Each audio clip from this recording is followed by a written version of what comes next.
doing all right? Okay. How Doing good. Last night on the college football rankings show, as you guys get unveiled 10th, Kirk Herbstreit says, "There's your national coach of the year," talking about you. What is that? Do you listen to any of that? Does that mean anything to you? Yeah, somebody told me about it, but no, that was a credit to all our players, our coaches, our whole organization. It's when you're winning, they say nice things, and when you're losing, they want to fire you. So it's that's just part of the territory, and we just got to keep going. And I'm so proud of these young men and these coaches, how they fought through everything. And we got one game we're worried about, Washington State. Well, okay, let me ask you a different way.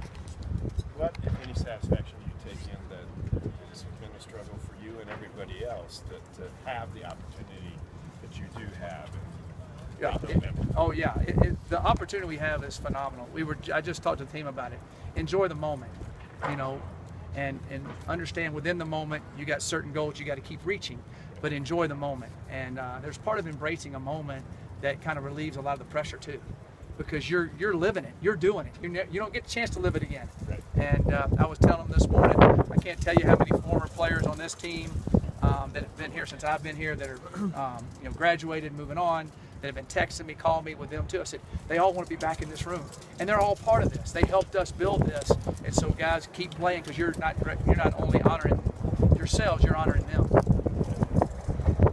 One of the things I've believed for a long time in sports is that being nervous is a waste of time. Right. But it's also natural. Right. So you're hitting on some of that. How, when you have a big game, is embracing the moment the key to not being nervous, or do you embrace being nervous too? It's all part of it. Yeah.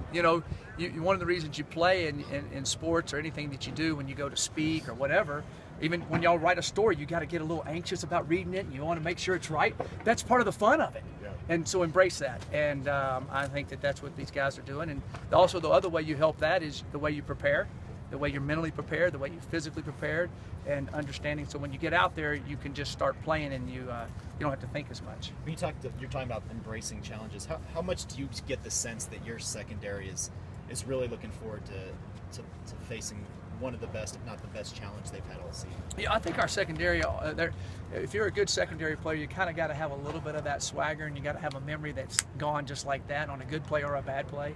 And so I think they're excited about playing against Washington State. And when you watch them on film, they're excellent at what they do. They catch the ball right on the sidelines. You go, how'd they get the ball there? How'd he get his foot down? So it challenges you to be at the top of your game. So I know they're excited about that challenge, because Washington State is, Falk can put it anywhere, and the receivers are excellent. Does it help that you implemented some of the Texas Tech stuff with Chavarini coming in? The fact they practiced against some of those concepts? Yeah, we've had some of them, of course, before. They're a little bit different in some of the things that they do than we do, but yeah, there are some similarities that do help, yes, and at both sides of the ball for them too. How much better do you think your secondary is at that one snap and clear that we hear a lot about this year? I think they're a lot better at it, because they've played a lot.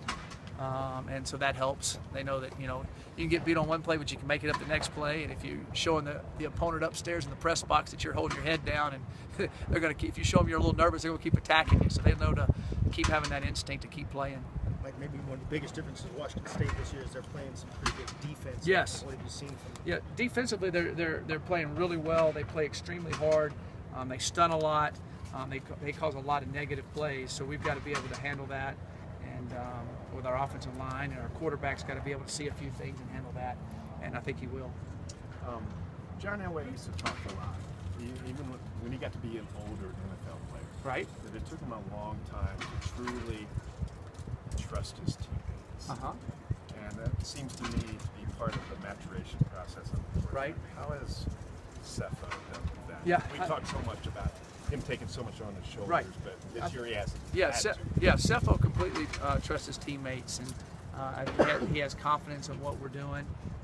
He also has confidence that he doesn't have to make every play, and our defense is excellent. So you make a mistake, it's not a disaster anymore. You have a way of doing that. So I think that frees you up as a quarterback also. Cepho said yesterday that Tim Lynott's one of the most underrated players on the team. What have you seen on Tim Lynott this year? Yeah, Tim Lynott's an excellent guard. He does a great job. He's played this year basically every snap as a redshirt freshman, and Been very pleased with Timmy, and he's doing really well now, but he's got a great future ahead of him. Thank you, Coach. Thanks, guys. Appreciate it. Thank you.